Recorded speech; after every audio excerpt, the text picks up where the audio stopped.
Nashik Pune railway ही सिन्नर, संगमनेर, नारायणगाव, मंचर मार्गे, चाकण मार्गेच पुण्याला गेली पाहिजे अशी मागणी ही या भागातील लोकांची अनेक वर्षांपासूनची आहे। महारेल जी राज्य शासनाची रेल्वेची कंपनी आहे, त्यांनी सर्वेक्षण केलं, त्यांनी भूसंपादनाचे आमच्या सगळ्या शेतकऱ्यांच्या सातबाऱ्यावर शेरे टाकले, त्यांनी आमच्या काही लोकांना भूसंपादनाचे पैसे दिले, भूसंपादन प्रक्रिया पूर्ण झाली आणि आता अचानक ही रेल्वे शिर्डी मागे नेण्याचा घाट जीएमआरटीचं कारण सांगून पुढे करण्यात येत आहे।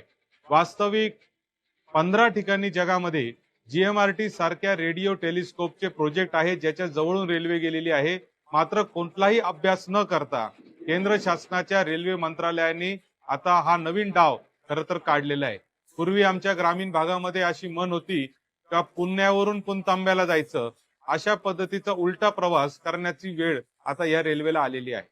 खरं पाहिलं तर नाशिक वरून शिर्डी या लाईनची देखील गरज आहे, ही लाईन पण झालीच पाहिजे। नगर वरून पुणे ही डायरेक्ट लाईन आज दौंड मार्गे आहे, त्याच्याऐवजी डायरेक्ट लाईन ही झालीच पाहिजे, ही पण आमची मागणी आहे। परंतु या दोन्ही डायरेक्ट लाईन होत असतानाच नाशिक पुण्याची देखील डायरेक्ट लाईन झाली पाहिजे अशी आमची मागणी आहे। आमची लाईन बदला किंवा ते शिर्डीचं कट करा किंवा नगर पुणे कट करा असं कोणाचंही म्हणणं नाही।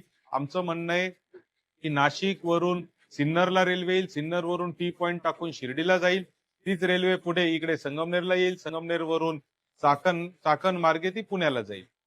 म्हणून या बाबतीमध्ये आता एक फार मोठं जन आंदोलन करण्याचा निर्णय हा आम्ही सगळ्यांनी घेतलेला आहे।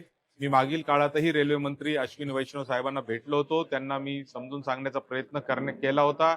मी या रस्त्यावरील सगळ्या लोकप्रतिनिधींना देखील भेटलो होतो, त्यांची आमची एक बैठक देखील आम्ही सगळ्यांनी घेतली होती। आम्ही सगळ्यांनी मिळून एक मतावर आम्ही सगळेजण आहोत की सगळ्यांनी याच्यासाठी लढा देणं गरजेचं आहे। आज संगमनेरकरांची इथं मोठी अशी बैठक झाली, सगळ्या राजकीय पक्षाचे लोक राजकीय जोडे बाजूला ठेवून याच्यामध्ये एकत्र येत आहेत। आम्ही एक मोठं जन आंदोलन याच्यामध्ये उभं करणार आहे। लवकरच मी सिन्नर असेल, संगमनेरचे लोकप्रतिनिधी असतील, जुन्नरचे असतील, त्याचबरोबर पुढे खेडचे असतील, या सगळ्यांशी म्हणजे सिन्नरमध्ये माणिकराव कोकटे साहेब असतील, संगमनेरमध्ये अमोलजी खताळ असतील, त्यानंतर जुन्नरमध्ये शरददादा सोनवणे असतील, खेडमध्ये दिलीपराव वळसे पाटील असतील, त्याच्यानंतर चाकणमध्ये खेडमध्ये बाबाजी काळे असतील, या सगळ्यांना मी फोनवर यांच्याशी संपर्क परत आता करणार आहे। मी खासदार डॉक्टर अमोल कोल्हेंशी बोललेलो आहे, निलेश लंकेंशी देखील बोलणार आहे, त्याचबरोबर भाऊसाहेब वागचौरे जे आपल्या शिर्डीचे खासदार आहेत त्यांच्याशी आम्ही चर्चा करणार आहे आणि नाशिकचे खासदार राजाभाऊ वाजे यांच्याशी आम्ही चर्चा करणार आहे। सगळ्या लोकांनी एकत्रित येऊन एक जन आंदोलन उभं करणं गरजेचं आहे। अभी नाही तो कभी नाही अशी ही परिस्थिती आहे।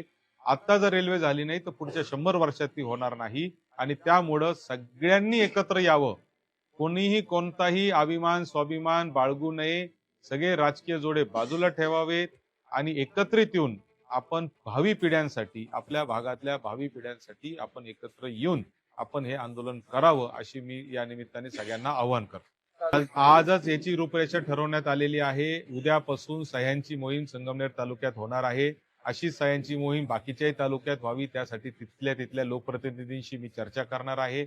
तिथेही सह्यांची मोहीम होईल।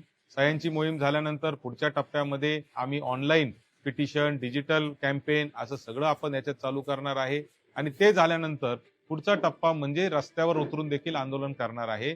तर हे सगळे आंदोलन जे आहे हे सरकारला हा निर्णय घेण्यास भाग पाडतील अशी आम्हाला खात्री आहे।